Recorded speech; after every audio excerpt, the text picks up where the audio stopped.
ಓಂ ಅಸ್ಮದ್ಗುರುಭ್ಯೋ ನಮಃ.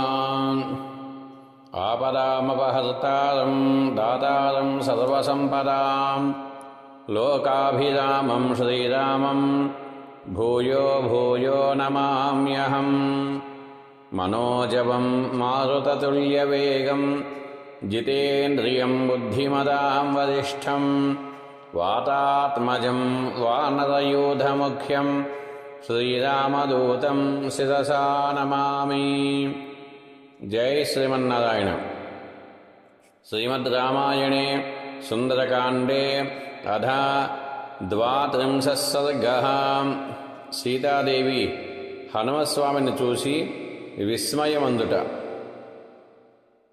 తతశాఖాంతరే లీనం దృష్ట్వా చలితమానసా వేష్టితార్జునవస్త్రం తం విద్యుత్సంఘాతపింగళం.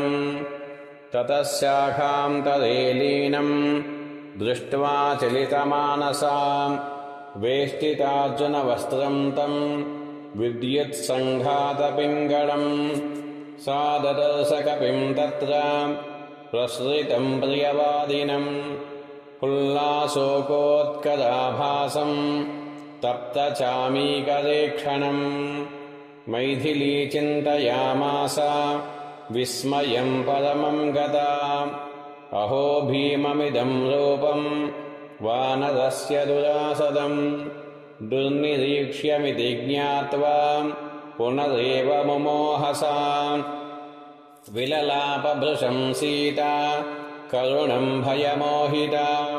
రామ రామేతి దుఃఖార్తా లక్ష్మణేతి చ భామినీ. రురోద బహుధా సీతా మందం మందస్వరా సతీ. సా తం దృష్ట్వా హరిశ్రేష్టం వినీతవదుపస్థితం. మైథిలీ చింతయామాస స్వప్నోయమితి భామినీ.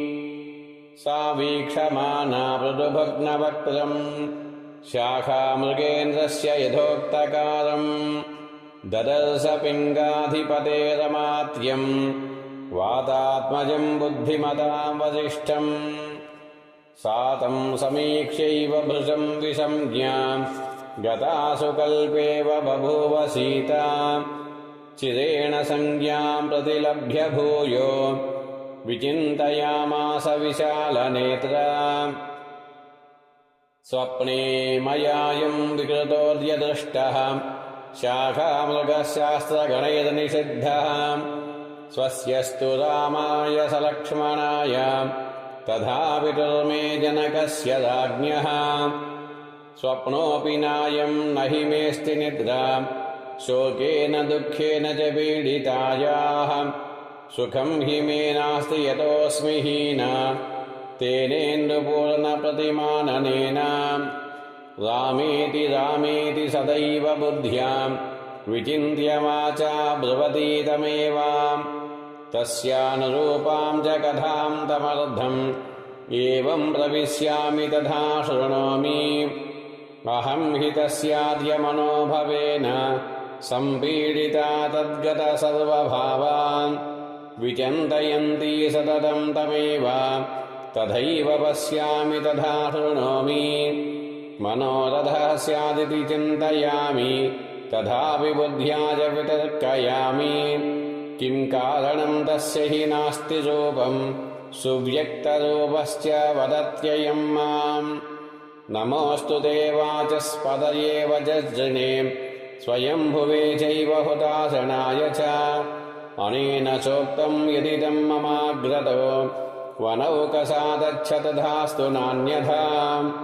నమోऽस्तु వాచస్పతయే సవజ్రిణే స్వయంభువే చైవ హుతాశనాయ చ.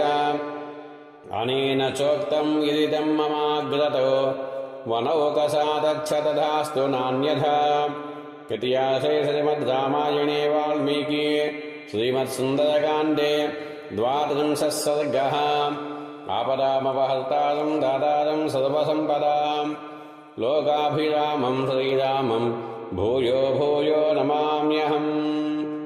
జై శ్రీమన్నారాయణ.